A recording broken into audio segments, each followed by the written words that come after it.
कई बार ना कुछ कहानियां दिल को बस छू जाती हैं। आज एक ऐसी ही कहानी है, दोस्ती की, वादों की और उस एक खास जगह की जो इस दोस्ती की निशानी बन गई, दोस्ती कैफे। तो इस पूरी कहानी की जो शुरुआत है ना, वो एक वादे से होती है। सुनने में शायद ये एक बहुत ही आम सी बात लगे, जो भी हो जाए हम कभी एक दूसरे का साथ नहीं छोड़ेंगे। पर यही वो वादा था, यही वो नींव थी जिस पर ये पूरी कहानी टिकी है। और वक्त ने इस वादे की बहुत कड़ी परीक्षा ली। तो चलिए शुरू करते हैं कहानी के पहले हिस्से से, एक अटूट वादा। ये कहानी है एक ऐसी दोस्ती की जिसने कोई सरहद, कोई सीमा नहीं मानी। अच्छा, तो इस कहानी में दो दोस्त हैं, विवान और राघव। अब कमाल की बात यह है कि दोनों की दुनिया में ना जमीन आसमान का फर्क था।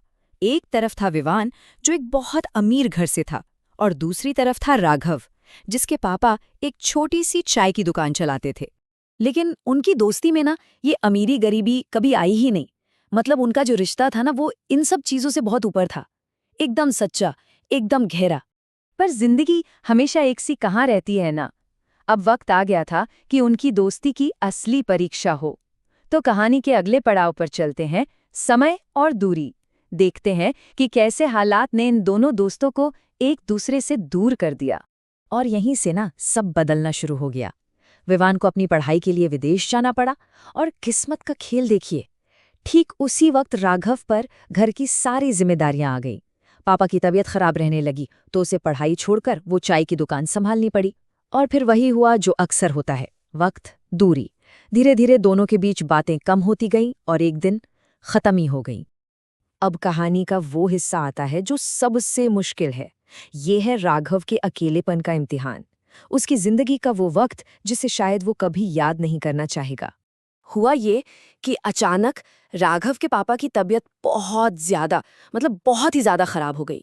ये एक ऐसा झटका था, एक ऐसा तूफान जिसके लिए वो बिल्कुल भी तैयार नहीं था। और सबसे बड़ी मुसीबत क्या थी? पैसे। इलाज के लिए जो पैसे चाहिए थे वो थे ही नहीं। उस लड़के ने हर दरवाजा खटखटाया, जिससे उम्मीद थी, सबसे मदद मांगी, पर कहीं से कोई मदद नहीं मिली। किसी ने भी उसका हाथ नहीं थामा।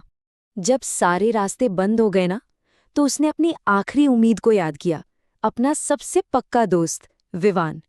उसने विवान को फोन लगाया, पर नंबर बदल चुका था। बस सोचिए वो पल, उस एक पल में वो लड़का पूरी तरह से टूट गया, एकदम अकेला।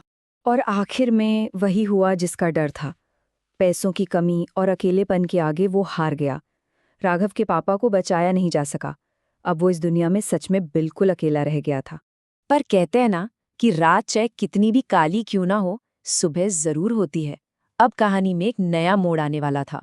अगला हिस्सा है दोस्त की वापसी, और कंधे पर रखा वो एक हाथ। सोचिए जरा, राघव अपने पापा के अंतिम संस्कार के बाद अकेला चुपचाप बैठा है। ये सोच रहा है कि अब तो इस दुनिया में उसका कोई भी नहीं रहा। तभी पीछे से किसी ने उसके कंधे पर हाथ रखा। कौन था वो? वो विवान था।